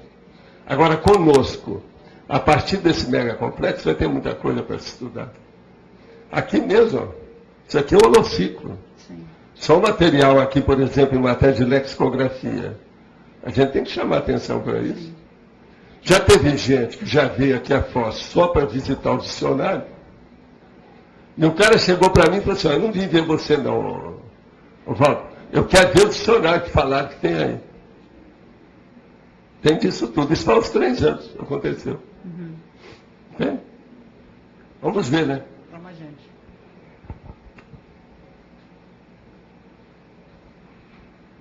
Então, Bonito. Professor Valdo, você falou daquela situação, agora há pouco, do indivíduo que ele tem algum tipo de recalque diante do grupo, sofre alguma situação e daí começa a tirar o corpo fora de diversas oportunidades. Isso quase sempre define o trabalho dele. Diminui a potência da atividade. Entende? Pode, inclusive, pôr em risco a proex do indivíduo. Não, pode levar tudo para o brejo, né? Tá. A vaca vai para o brejo. Agora, nessa condição, então, a superação seria uma reexposição da pessoa com um nível melhor de cosmoética, ou tentando acertar mais. E outra coisa, arranjando determinadas salvaguardas, do ponto de vista de profilaxia. A pessoa não se incomodar com certas coisas, ver até o nível que vai. Lembrar que quem está na chuva é para molhar. Saber que o processo de uma vida pública sempre vai ter fofoca. Por exemplo, o que aparece na internet que eu falei e que eu nem sei o que é aquilo, não está no gibi. Faz muitos anos que é assim. Então, isso tudo é vida pública. Você não dá para segurar essas coisas. Então, a internet hoje é a maior prova do processo da omniexposição.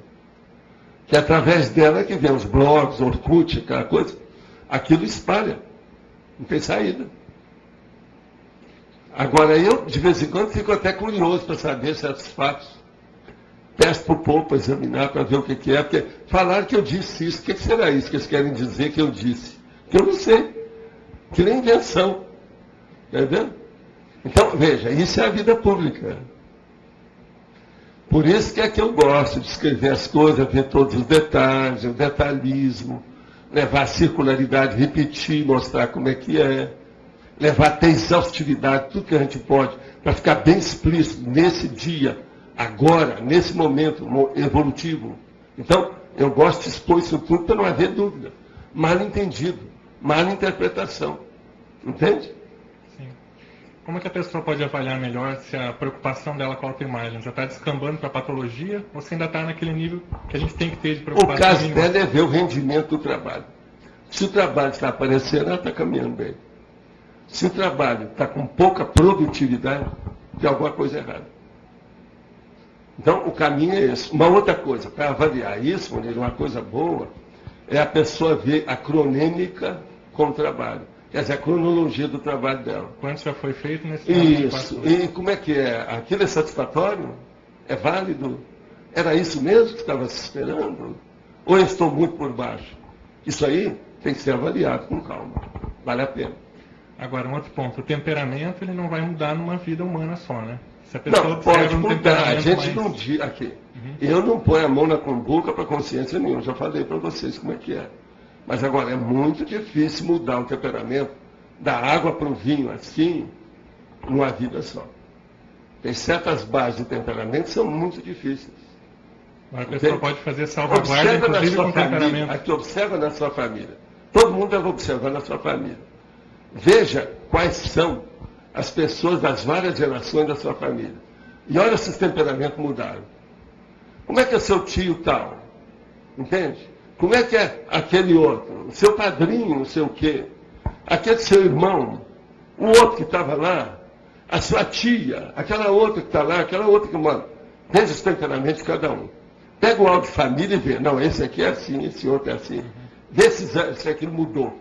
Agora, chama uma pessoa mais de idade da família e pergunta sobre essas personalidades. Como é que é esse aqui? Mudou? Teve alguma coisa que mudou? Então, a maioria você vai ver que há uma, vamos dizer, lustrou a situação. Andou melhorando. A educação andou melhorando, mas certas tendências, a tendenciosidade, às vezes até negativa, aquela está ainda difícil ser afastada. Então, isso tudo a gente tem que pensar, né?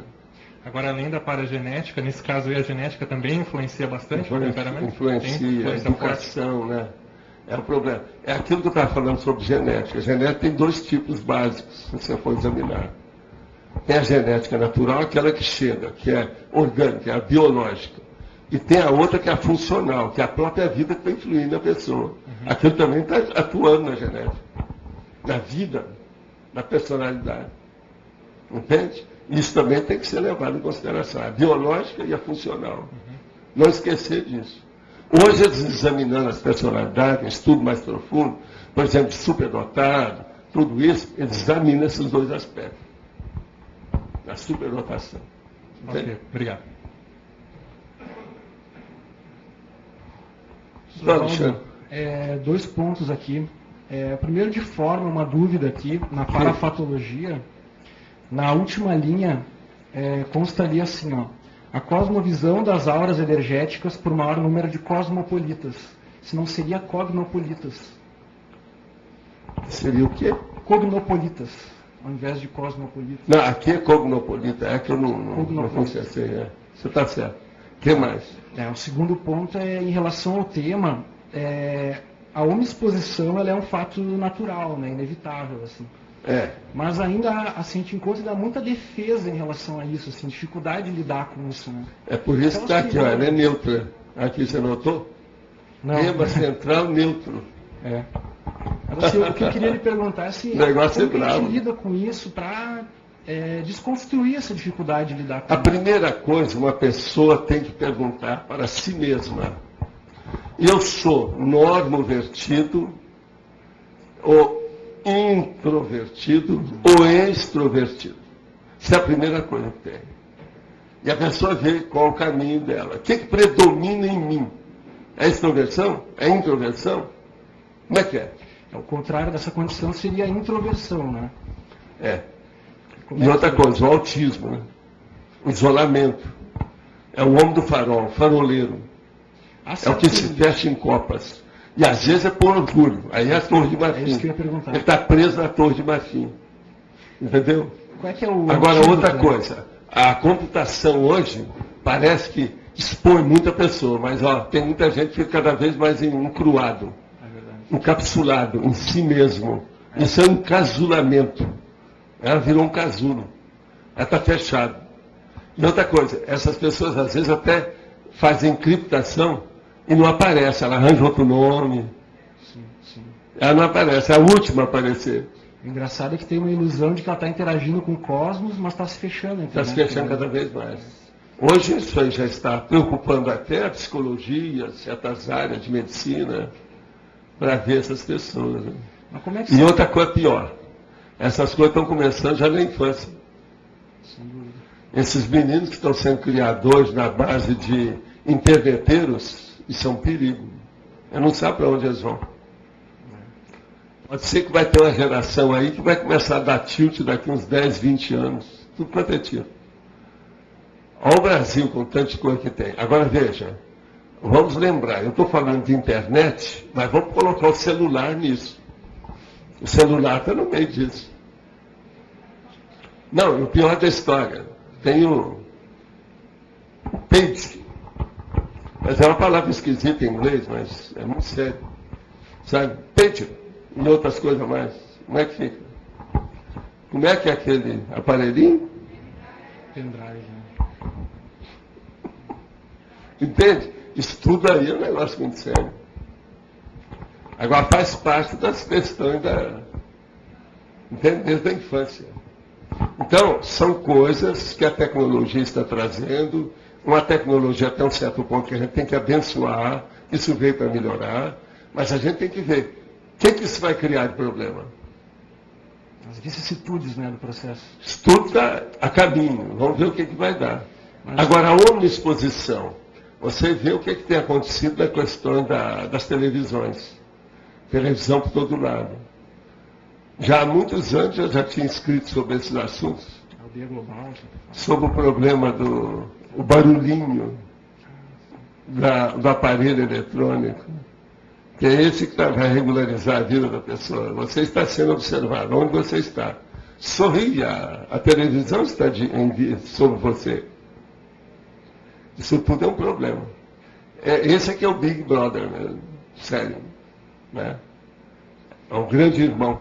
Agora ainda uma dúvida. Do George Orwell. Que o senhor falou assim do se fechar-se em copas, né? A relação disso com orgulho. Enfim, como é que é isso? Né? Como é que se dá esse processo? Quem se fecha em copas, devido à Torre de Marfim, mostra um orgulho exagerado, imenso, que não está cabendo dentro da pessoa. Então ela se fecha. Ela não quer ter tanto contato. Está entendendo? Então diminui. Agora, por exemplo, existem os processos. Eu já falei aqui, eu não atendo telefone por muitos anos. Senão eu não faria nada daquilo que eu faço. Mas veja, eu não sou a pessoa que me fecha em copas, eu nunca fechei as portas de casa. Estou sempre de braço aberto. Entendeu? Agora, tem certas coisas que você tem que ficar de olho, você tem que ter guarda, tem que ter a AVA, tem que ter a consciência terapia, Quanta gente não vem para cá que é psicótico? Nós não temos um hospital psiquiátrico aqui para atender esse povo. Eles não podem ficar com a gente. Uma hora para outra, a pessoa dá um surto psicótico aqui, como é que é? Já tem que estar, ó, olho vivo. Cavalo não desce escada. Então, como é que é? Temos que estar de olho. Professor Valdo, mas qual seria uma chave, assim, um ponto central para trabalhar nessa questão do orgulho aí, para conseguir desmontar esse negócio? O orgulho é uma das coisas mais sérias que tem, porque ele é o filho direto do egoísmo. O egoísmo é a mãe de todos os vícios, ou o pai de todos os vícios, a mãe e o pai de todos os vícios. Agora, o filho direto, que é doido, é o orgulho. É isso aqui, é um deriva do outro. Então, em matéria de parapatologia, você tem aí assentado todos os processos de doença, de desequilíbrio, de moléstia, de patologia da personalidade humana. Então, a primeira coisa tem que ver por que aquele orgulho. Essa, vamos dizer, exacerbação de vaidade da pessoa, o egão, entende? Um bigão enorme. Por quê? Se a pessoa tem que examinar por quê. O nível que ela está. E outra coisa, é tolice, que nós todos somos iguais perante o processo da evolução. A diferença está no discernimento. E esse discernimento, ele exige que você tenha atributos mentais, faculdade para uma saúde mais ou menos relativa, razoável, para poder funcionar. O que adianta uma pessoa que tem discernimento se ela tem uma AVC? Aquilo, pronto, o aparelho não funciona mais, já não se comunica, como é que fica? Então, isso tudo nós temos que levar direito e examinar como é que a pessoa reage. Agora, é uma tolice, tem que fazer uma reeducação, uma pessoa dessa. A tolice que ela tem de ser assim. De modo geral, as pessoas têm que ser mais dadas e mais extrovertidas. Isso é a tendência, de modo geral. A evolução precisa disso. Agora vai chegar um ponto que ela vai se retrair, que é o caso do serenismo, a serenologia. Ela vai entrar no anonimato. Mas, por exemplo, esse período da nossa evolução é exposição mesmo, não tem saída. E outra coisa, a vida humana é muito difícil. Isso aí, ó, havia um professor, que era um grande amigo meu, que era na faculdade de Direito, lá em Uberaba. Então ele falava com toda a solenidade dentro do processo jurídico. Ele falava assim, há condições na vida humana em que, em qualquer posição que você esteja, o seu traseiro aparece. Então, ele tinha razão. Está entendendo? Quer dizer, você pode estar vestido, pode estar arrumado, qualquer coisa, o negócio aparece. Então, a vida exige isso. Tem certas horas que você é chamado a se pronunciar. Não tem jeito. Agora, vai esconder o quê? Por causa de orgulho? Por causa de vaidade? Outra coisa, pior, é também o contrário, né? É quando a pessoa ela é covarde, ela tem medo, ela é tímida. Timidez é doença. Agora, para essas, às vezes é mais fácil. Você vai pedir para as pessoas para começar a falar em público, ajeitar aqui, por exemplo, nós temos verdadeiras técnicas para isso. É a pessoa participar dos cursos, se apresentar publicamente. No início ela vem, treina bastante, depois vai para o banheiro, etc. Mas depois, com o tempo, aquilo vai equilibrando. Hoje, a maioria da turma aqui parece que já está mais desembaraçada para falar em público. Seria um tópico interessante para quem tem essa questão. A coisa mais séria é falar em público. Falar em público. Isso é um tópico inicial. Eu sempre falei isso. Lá no Instituto já era assim. Chegava uma pessoa, vê que ela está calada demais, e fala assim, vem cá, vamos falar. Vamos expor você. É o jeito. Tinha pessoa que eu chamava para trabalhar comigo, para aparecer toda hora, tal, qualquer coisa, vamos chamar fulano. É preciso a pessoa aparecer. É o problema da berlinda, é o palco, é o proscênio. Tem que ver, não tem jeito, a vida é assim, exige isso. Eu, por exemplo, estou gostando de ter a turma aqui mais perto, que exibe vocês. Cada um fala. Você já viu que às vezes chega a pessoa e eu falo, Alexandre, é para fixar. Vamos ver. Você está marcado no caderninho.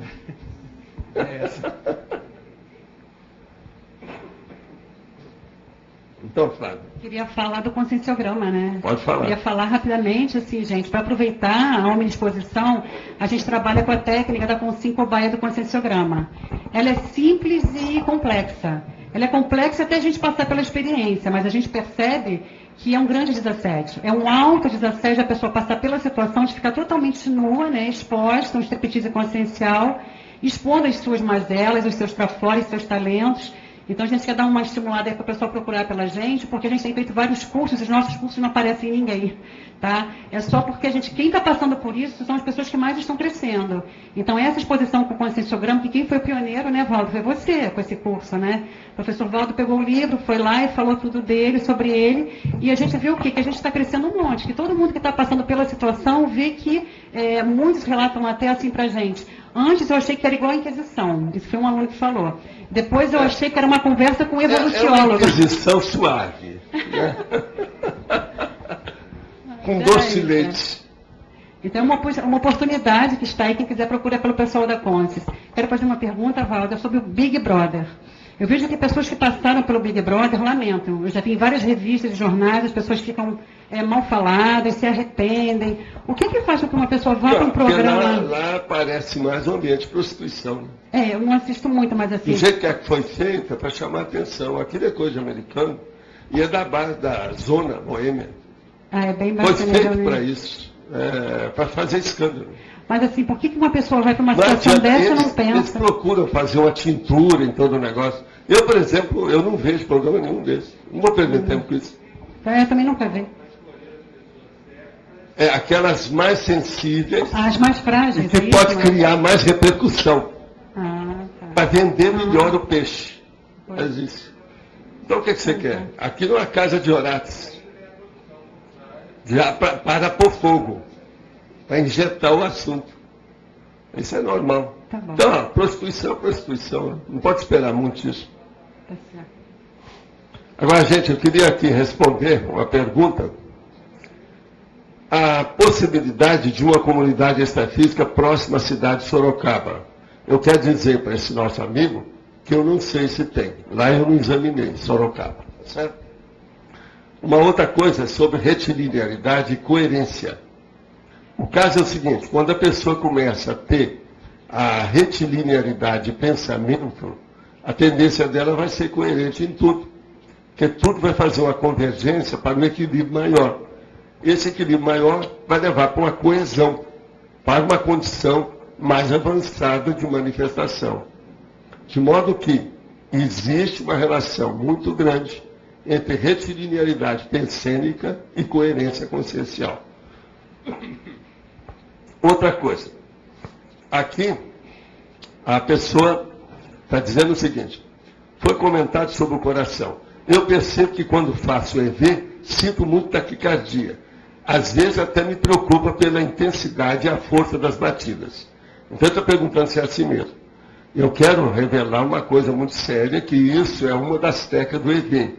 Isso mostra que esse nosso amigo ainda não estudou tudo sobre EV.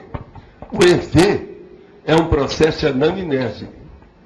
É um monte de gente que começou a fazer o EV e descobriu que tinha doença muito séria. Por quê?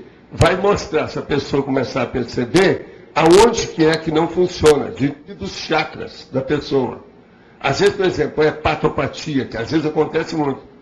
A pessoa vai mexer no EV, lá dentro daquele circuito fechado de energia, e ela vê que aqui do lado direito dela, aqui ó, na barriga, com as coisas, que tem uma coisa que não está presa.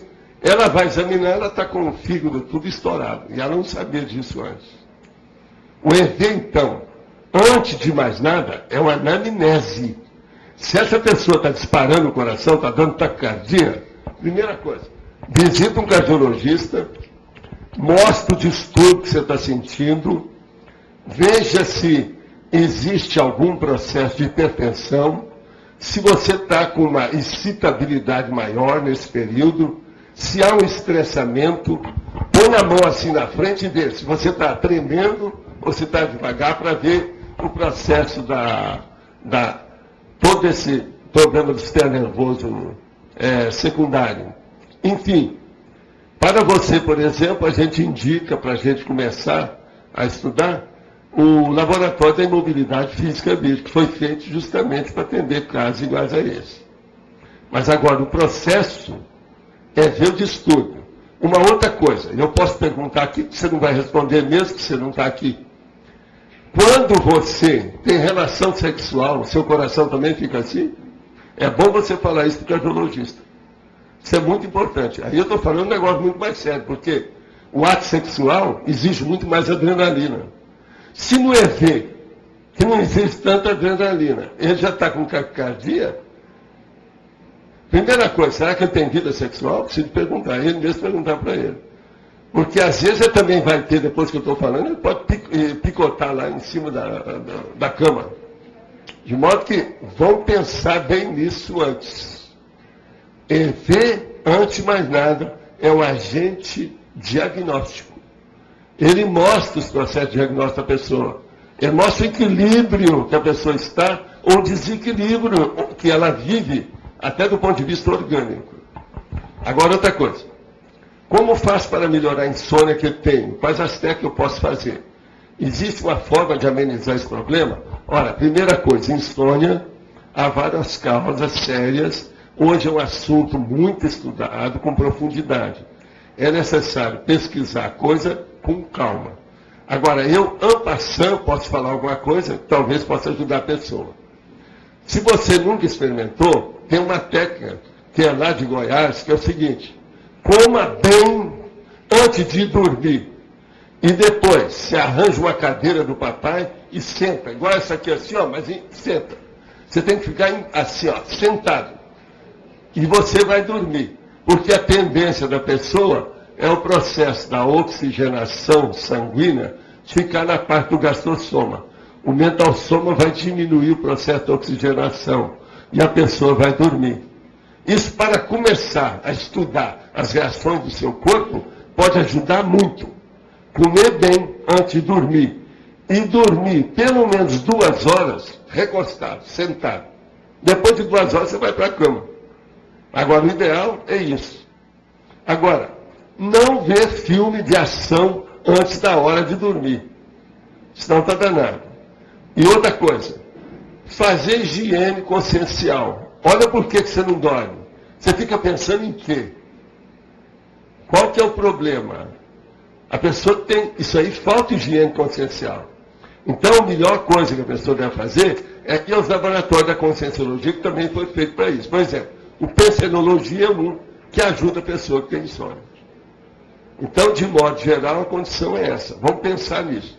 Eu quero lembrar para vocês que os nossos laboratórios já estão começando a aparecer. Não é só Foz que tem.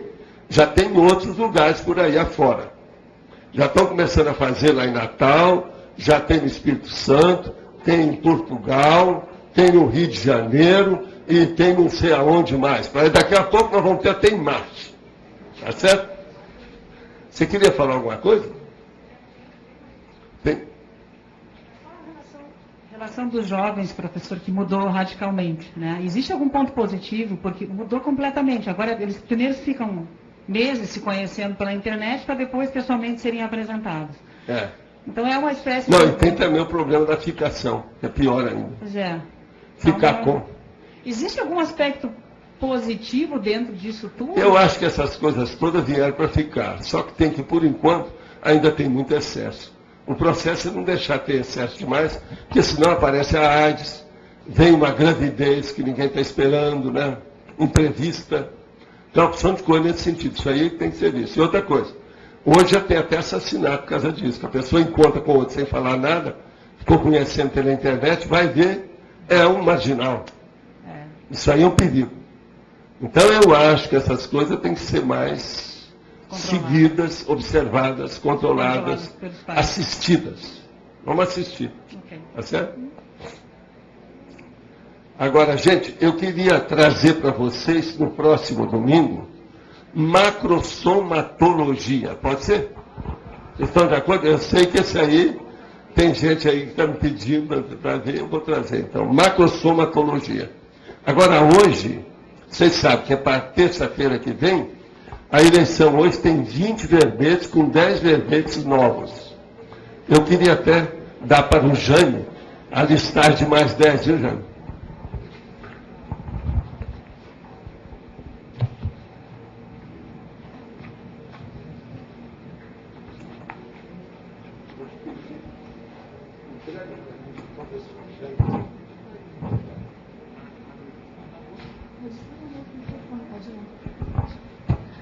Logo após a leitura dos verbetes, nós vamos ter 3 recados: a Eliana Esquiante, a Reaprendência e a Rosinelli Salles.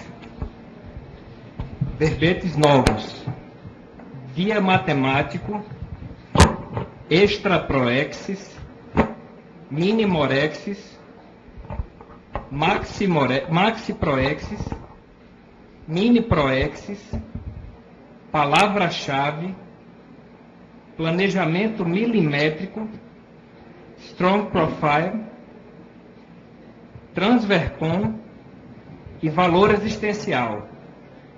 Verbetes antigos: Década, Diferença semântica, Operação, Peça única, Prerrogativa, Primo-oponente, Referência, Relatividade, Soma já foi, né? Taxologia da segurança e usabilidade.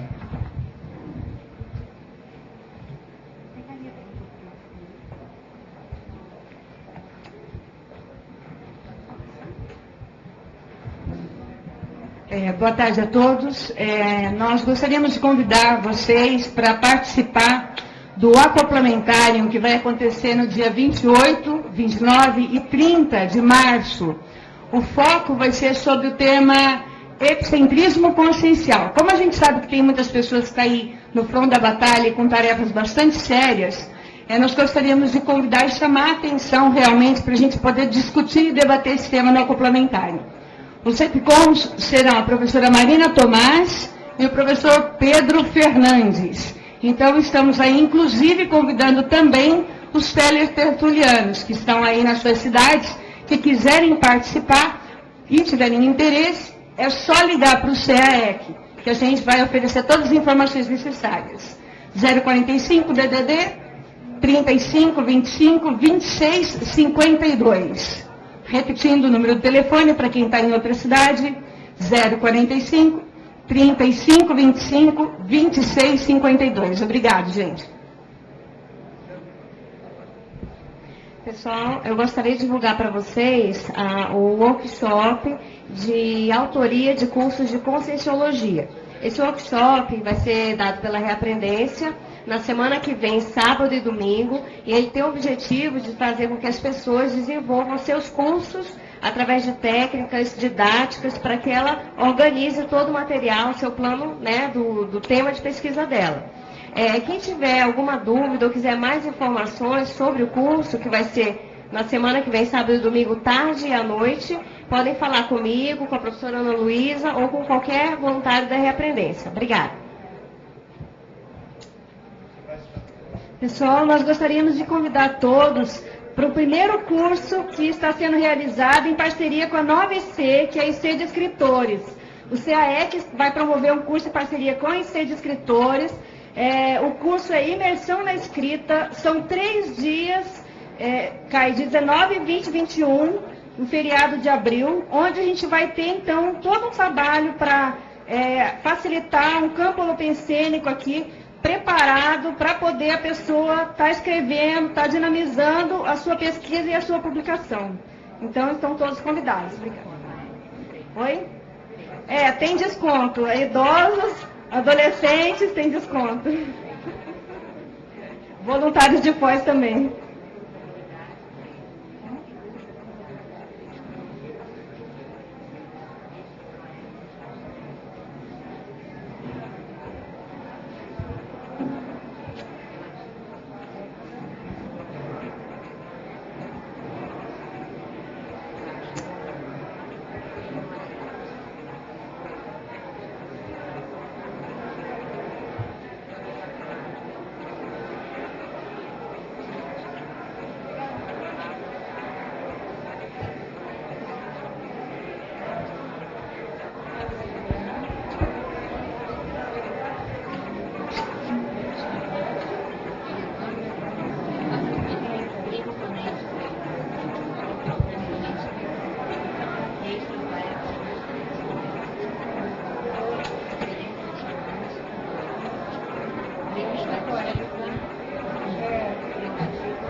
extra proexis com 18 votos para terça-feira.